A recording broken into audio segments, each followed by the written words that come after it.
Welcome to Law Flip.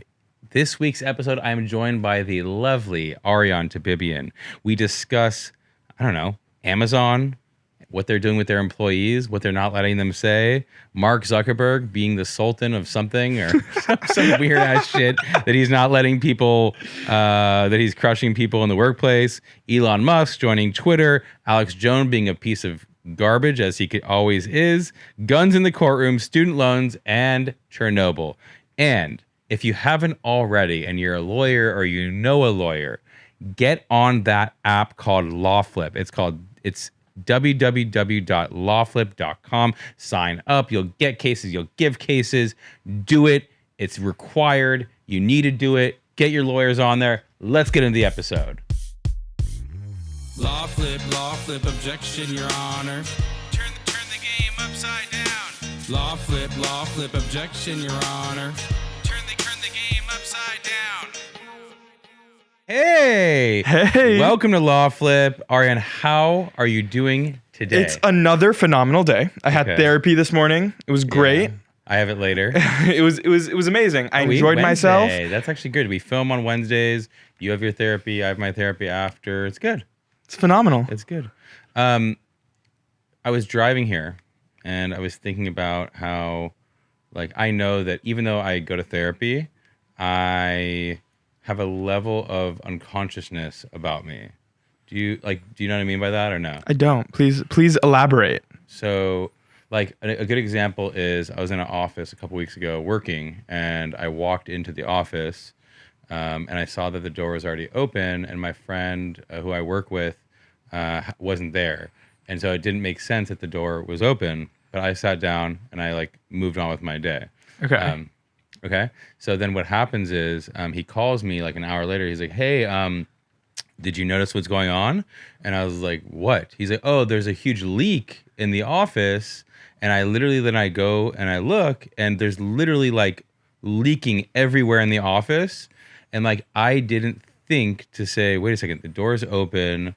It just looked off. There's a level of unconsciousness about me. Right. A little bit of autopilot. Yeah, autopilot.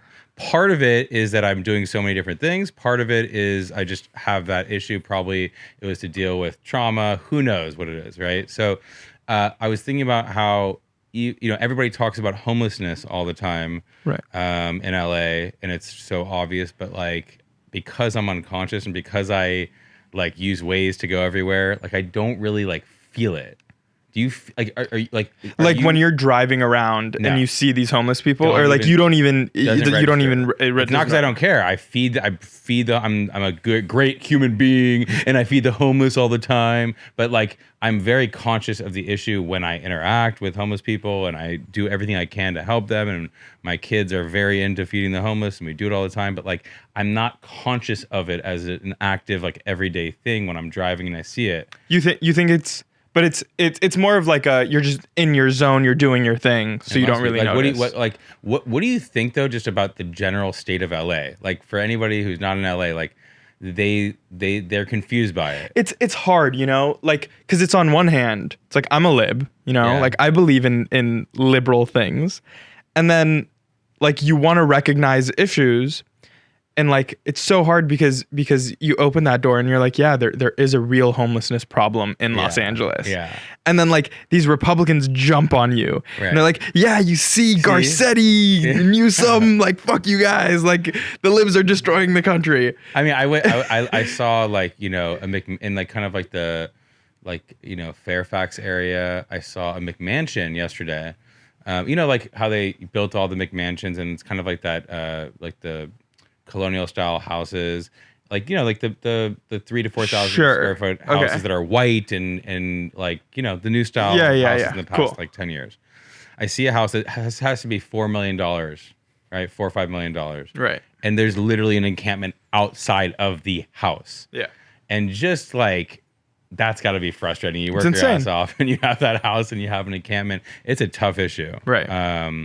But anyway, we're moving on to somebody who could probably solve that issue with a small portion of his net worth. That is Mr. Bezos. So have you heard about the stories surrounding Amazon and how they treat their workers? Tell me about it.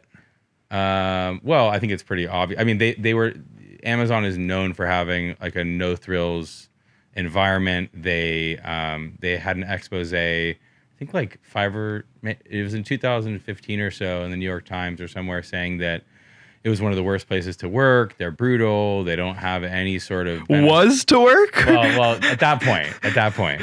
So basically, there's some repression in the workplace, and so repression of speech in the workplace. So what they're doing is they came up with, they want to find an opportunity to have all of their workers speak to each other in an app, kind of like Slack, but like in a way to culture an environment or foster an environment where there's less attrition. They have a problem keeping employees because it's a brutal workplace.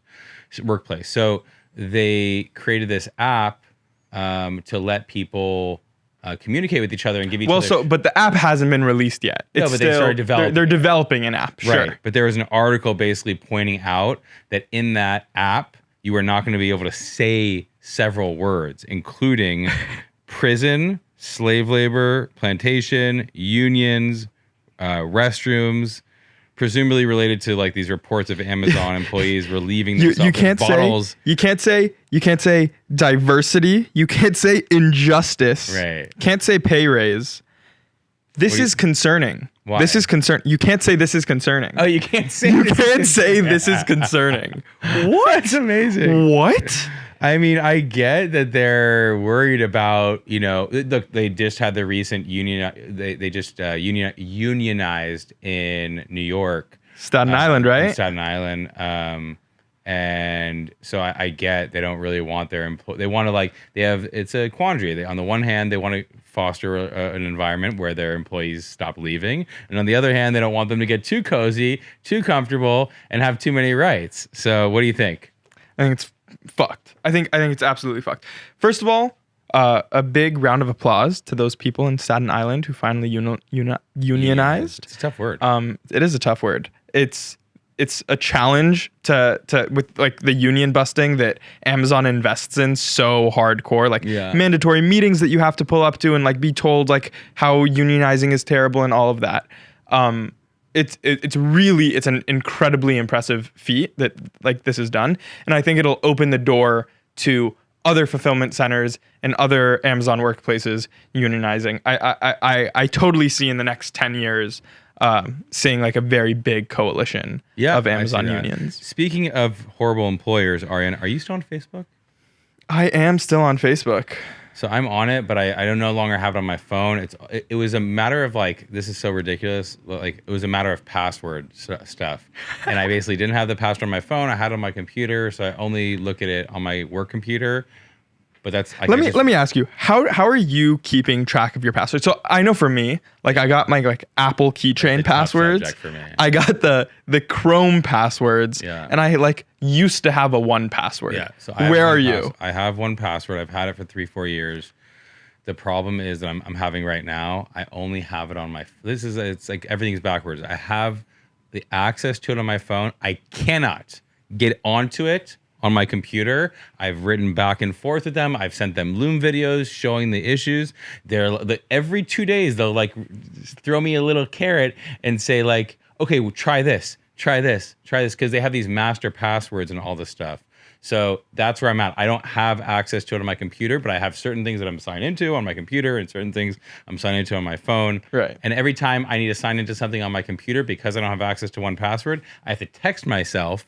And I get the text on my computer because I have an Apple, and then I copy and paste that. And I mean, it's ridiculous. Ridiculous. Okay, so speaking of horrible employers, Mark Zuckerberg says Meta employees lovingly refer to him as the Eye of Sauron. First of all, do you know what that reference? I think it's like a Lord of the Rings character. I think.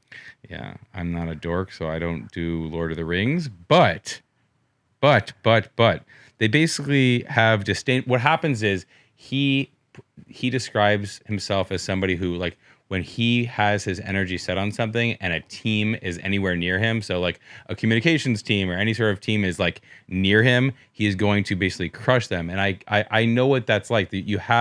I see a lot of times employers, like with my clients, they come in, you could just tell they're just miserable, or they just have a bunch of energy they need to release, and they find somebody in the workplace. Why are you laughing? Why are you No, starting to just laugh? you know. Sometimes I felt that. I From just me? felt that. am I the eye of Lawflip? No, but like I guess they're referring to the fact that like when his eye is on them, they're like it's like brutal. Right. It crushes them. So My thing is like, how many people is he dealing with on a day-to-day basis? I can't right? imagine Because any. it's not like it's like all the department heads and things. It's hundreds of thousands of people. Yeah. Like he probably has like a team of like 20, 30 people, and those are the people that he's seeing Yeah. on a daily basis. I don't understand and like, how to. that's weird if that group of 20, 30 people Yeah. are calling him that. That's true. Like he's dealing with like there's no way he's dealing with anybody other than like department heads. So right. yeah, it's crazy. So basically everybody's terrified of him because he is a vindictive sicko, but a very smart one. Speaking of sickos, do you enjoy reading Elon Musk's tweets and his memes? You know, they are fucking hilarious. You can't deny they are absolutely hilarious. I don't have any real. I mean, the guy's a genius. He's a hard worker. I mean, is he ethical? Who knows? No. But like, no, is he No, not ethical? he's absolutely not ethical. Why? Like all of the reports of harassment and just everything that has come out of the facilities in the Bay Area. Yeah. There are like tons and tons of complaints coming out of Well, there. there's $100 It's million. crazy. I think it was like $120 million verdict that was just obtained against Tesla for like their racist treatment of employees. But like Exactly. in general, like his persona is pretty like for somebody who's brilliant, he's pretty funny. Yeah, he's- like real life Tony Stark, absolutely. And like you can't deny he is taking human society to another level. 100%. But at the same time, like, is he a capitalist son of a bitch who is fucking over thousands of employees? Absolutely. Right. Well, what do you think about his new 9.2% stake in Twitter? This is gonna be interesting. Yeah, I mean, the thing is that everybody complains about like all these issues about Twitter, like, you know, free speech, all this stuff. Like, again, I could be in my bubble, but like, I just go on Twitter and I enjoy it. And I'm not like noticing a lack of voice from the right or the left or anywhere. Like, Right.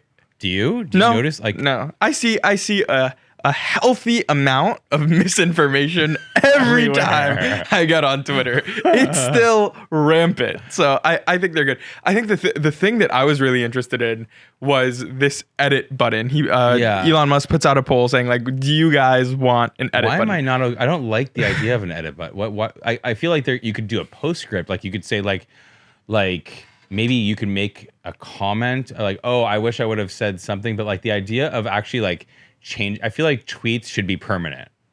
No. Yeah. Once you say it, you said it, man. If like the complaint is, oh, I made a typo. Right. Like, oh, that's totally fair. Delete your tweet and post it again. right. Like, Yeah, I don't have problems with Seriously? deleting. It's the editing that like, because then you would go back. It'd also make like a lawyer's job hard. Like if you're using tweets in court and you're like, oh, let's look at the edited version. And that's it from my selfish perspective. But like, I don't like the idea of the edit thing with tweets. Anyway, so he has this stake in Twitter now, the 9.2%.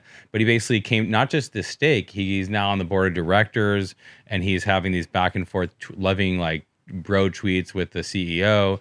And essentially the deal he made was in order to be on the board, he agreed he wasn't going to have more than like a 14 point something percent interest in the company. So he wasn't going to buy more interest. But I don't really like why he's busy enough. Why is he spending time on this? well, he was talking, I think, a few months ago about starting his own platform, and I think they looked into it and it was like too much of like a feat. Yeah.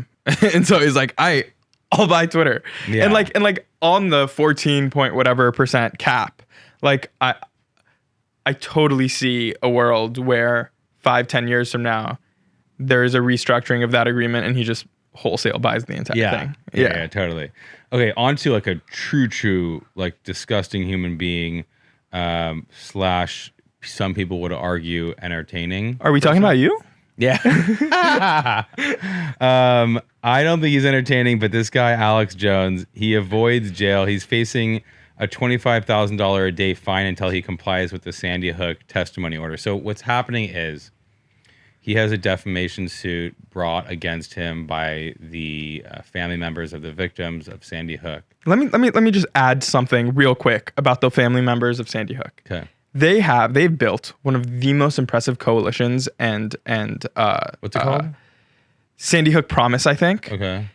It is incredible, the lobbying that they do, the ads that they post, just an absolutely amazing organization that I try to follow very closely. And if you haven't like checked out the videos that they've posted, the ads that they've made, they are incredibly moving, and I really, really recommend. So this is checking part them of out. being an unconscious person, and it has to be that my brain wants to avoid trauma because I can't look. It's very hard for me. I could look at tough stuff, but like that, children, anything related to that, it's very tough. It's very tough for me. But this is a guy who called the Sandy Hook Elementary shooting staged, synthetic, manufactured, a giant hoax, and completely fake with actors.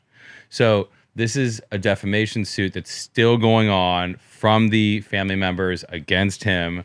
And I think it's like 18 members or so. And they're trying to go to trial, and they're trying to get his deposition taken. And he's being a snowflake pussy and saying, oh, I have health issues and I can't sit for a deposition. It's amazing how tough people are, and they can't sit for a deposition. But he can still sit for a ton of interviews, as many videos as we want, and new conspiracy theories every day. And like the truth is, I actually can laugh at a conspiracy theorist, right? Like when people have these crazy conspiracy theories about certain things.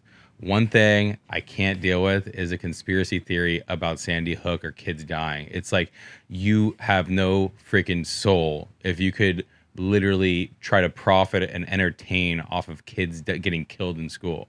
Forget about like being, figure out gun control or anything like that, but to like literally make it seem like it's fake. So what's happening is what happens is in these situations is the judge is imposing a fine on him for every single day that he refuses to sit for the deposition.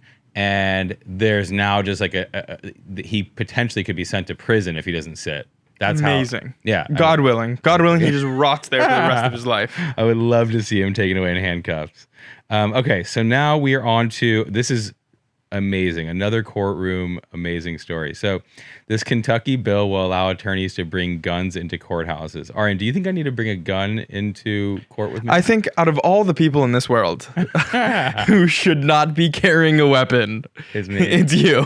So the Kentucky lawmakers seem to think if I was licensed there, I should be able to. So a bill passed recently in Kentucky's legislature that will allow any licensed attorney to carry a gun inside a courtroom. Dozens of judges, law enforcement personnel, victims advocates, and more gathered on the steps of Jefferson County Hall of Justice on Monday to call on the governor to veto this bill. And I think there's already the ability for certain like judges or people to bring guns into and maybe even lawyers to bring guns into courthouses. But let me tell you something. This is the worst idea ever, okay? Granted, and I will like put it on the table, I am against guns. I don't like guns. I'm not in favor of guns. I never will be.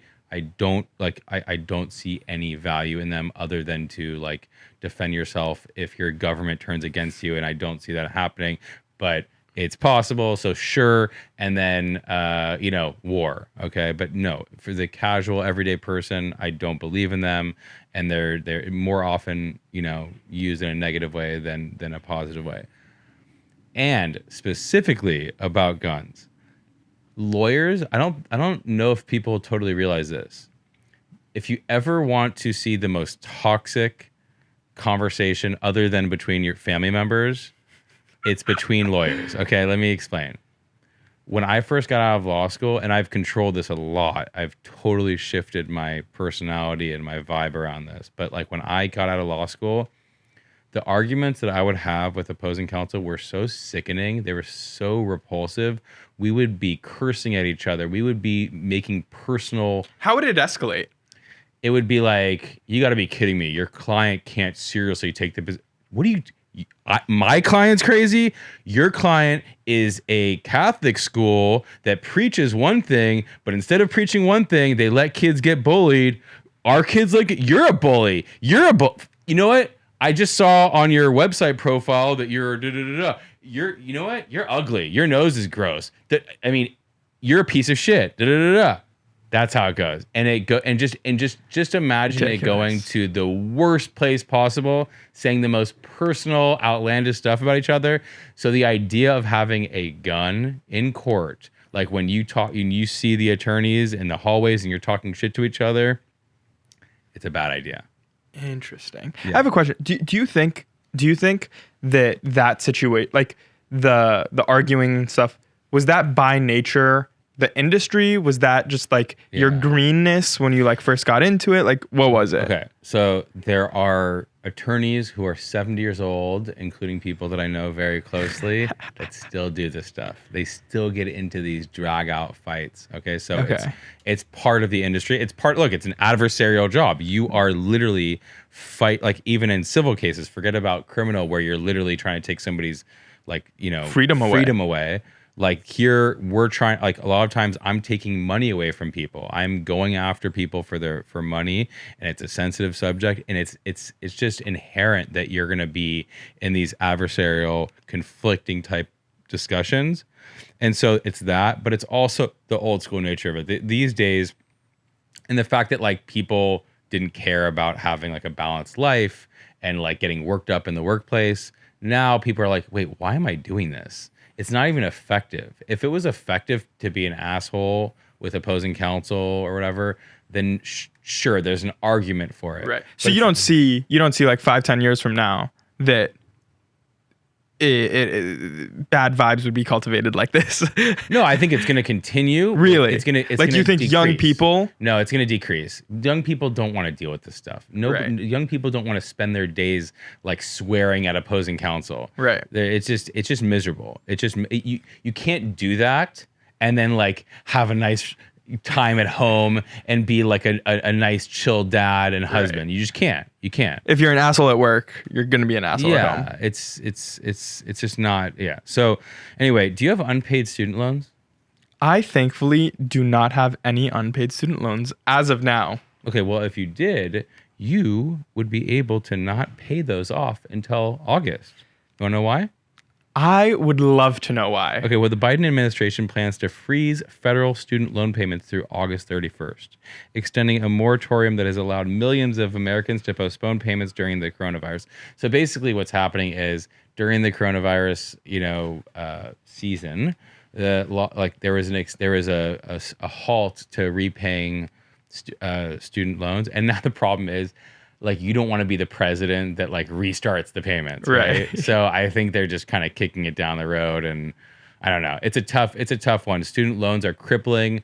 It's particularly for people that, and I can only speak to like people that go to law school. I mean, you take out, if you combine undergrad and graduate school, you're talking about several $100,000 of loans. And if you ever gotten behind on a credit card or anything, the interest is so brutal that you're just paying off the interest. Right. So you could be, and interest is raising right now. Yeah. All of it's messed up. Yeah. So it's just this is where I feel super. I was fortunate enough to not have to take out loans for law school, so I can't really be an authority on the subject. But I feel for everybody that bust their ass. Also, just to note, this is just the public loans, right? Right. Yeah. So like anybody with private loans still fucked. Absolutely. So I think some would just propose canceling this stuff altogether, or at least eliminating the interest, which I think would have massive support. But then you have people who probably never even had a loan in the first place will say things like, why shouldn't they have to pay their loans back? People really don't like anybody getting a break these days. Fuck people. Okay, so you are our resident. You said last time that I think you read 3 or so episodes every day about the Russian-Ukrainian crisis. Right. So the AP sends out 2 to 3 Ukraine-Russia update emails a day. I've like definitely read all of that, and then like whatever like Reuters and everybody else is posting, read up all of that. Usually the AP stories always come with photos. The AP and the New York Times stories, they always come with like photos that are like people with their like dead bodies, hands tied behind their back, like shot execution style. And like you literally see these photos of these people like just like fallen over, and like their fingers, like I can't get their fingers out of my mind because they're just gray and shriveled, and like that's another person. That's another person. And it's insane. And like going to this story that we're about to talk about, the Chernobyl, right? Yeah. Explain. So Russian troops are basically en masse withdrawing from Chernobyl because they're all getting acute radiation poisoning. And it's like, oh, like ha ha ha, like the Russian troops like didn't know what they were doing and now they're all getting radiation and they all have to leave, like hoo, yay, or hooray, like love it. And on one hand, like, yeah, like we stand in Ukraine, like that's totally amazing.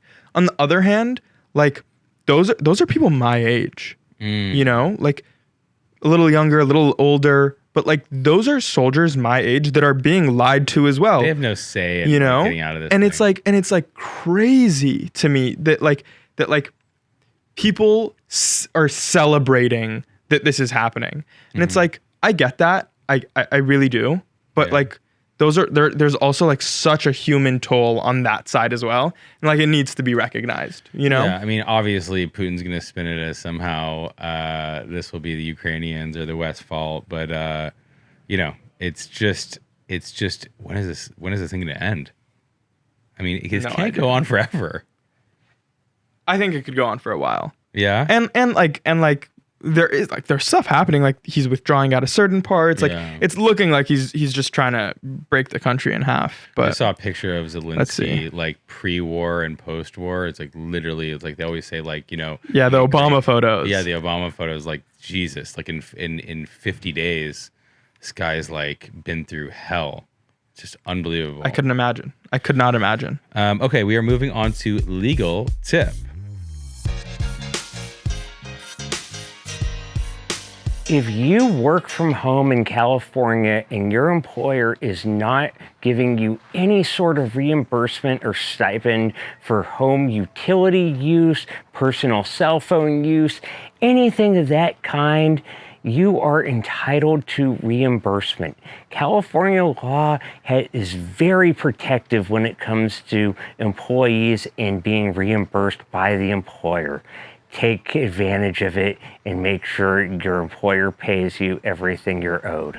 So you can be granted leave and job protection from your job if you need to take care of a sick family member. So in California, you can obtain job protection and leave for up to 12 weeks if your family member has a serious health condition, if you've worked for the company for over a year, if the company has 5+ employees, and a few other conditions. But this is a really important issue. People think that you could just take leave for your own sickness or your own health issues. You can, under certain circumstances, take leave for your family member's sickness or illness. And so if you have any questions about this whatsoever, give us a call at 1-833-LAW-FLIP.